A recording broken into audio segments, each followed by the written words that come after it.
بسم اللہ الرحمن الرحیم۔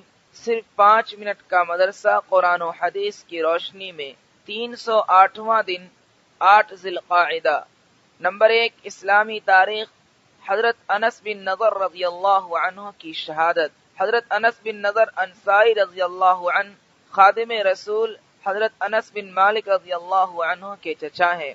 ان کے بارے میں اللہ کے رسول صلی اللہ علیہ وسلم نے فرمایا، انس بن نضر ان لوگوں میں سے ہیں کہ اگر وہ کسی چیز کے بارے میں اللہ کی قسم کھا لیں تو اللہ تعالیٰ ان کی قسم پوری کر دے۔ اللہ تعالیٰ نے ان کو شجاعت و بہادری سے بھی نوازا تھا، چنانچہ انہیں بدر کی لڑائی میں شریک نہ ہونے کا بڑا صدمہ تھا۔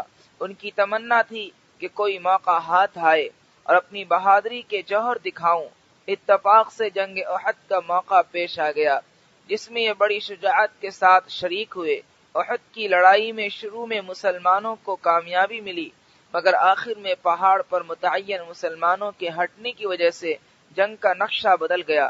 کافروں نے اس جگہ کو خالی پا کر پیچھے سے حملہ کر دیا اور بھاگتے ہوئے کافر پلٹ آئے۔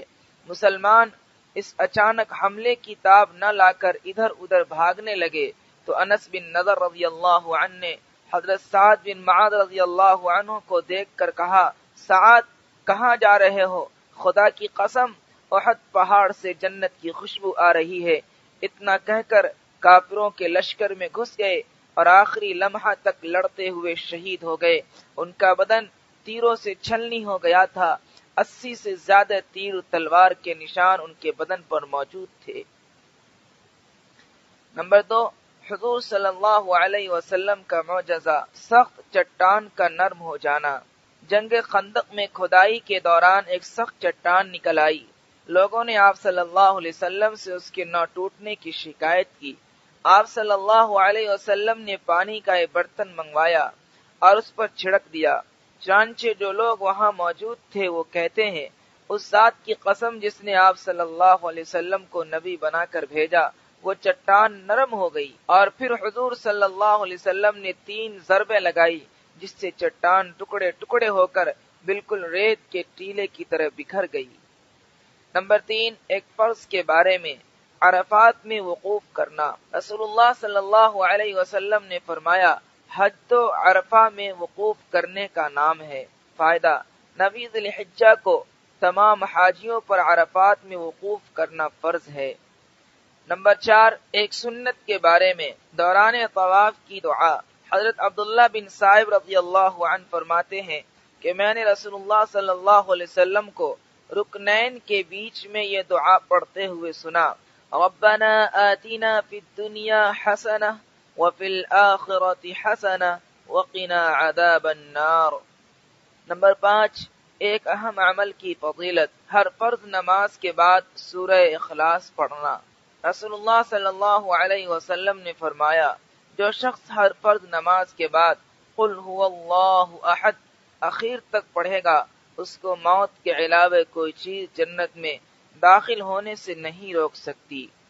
نمبر 6، ایک گناہ کے بارے میں، بری تدبیریں کرنا۔ قرآن میں اللہ تعالیٰ فرماتا ہے، جو لوگ بری تدبیریں کرتے ہیں ان کو سخت عذاب ہوگا اور ان کی سب تدبیریں ناکام ہو جائیں گی۔ نمبر 7، دنیا کے بارے میں، دنیا کی ظاہری حالت دھوکا ہے۔ قرآن میں اللہ تعالیٰ فرماتا ہے، یہ لوگ صرف دنیاوی زندگی کی ظاہری حالت کو جانتے ہیں اور یہ آخرت سے بالکل غافل ہیں۔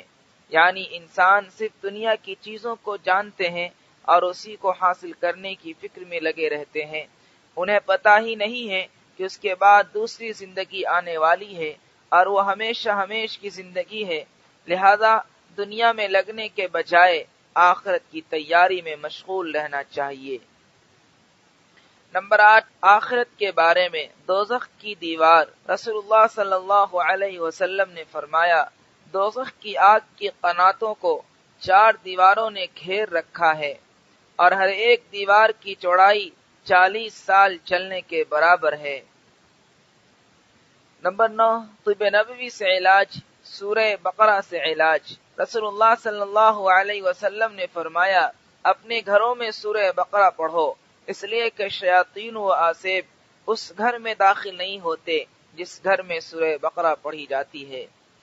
نمبر 10، نبی صلی اللہ علیہ وسلم کی نصیحت۔ رسول اللہ صلی اللہ علیہ وسلم نے فرمایا، جو شخص یہ چاہے کہ اللہ تعالیٰ اس کی عمر میں زیادتی، رزق میں کشادگی اور بری موت سے حفاظت فرمائے تو اس کو اللہ تعالیٰ سے ڈرتے رہنا اور صلہ رحمی کرتے رہنا چاہیے۔